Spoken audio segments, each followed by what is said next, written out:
পক্ষী ডাকে।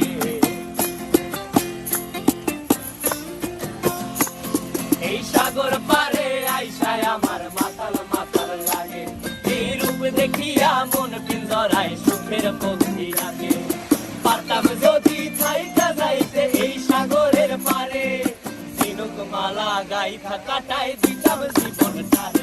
আমার মন বসে না শহরে, ইট পাথরের নগরে, তাই তো আইলাম সাগরে, তাই তো আইলাম সাগরে। মন বসে না শহরে, ইট পাথরের নগরে, তাই তো আইলাম সাগরে।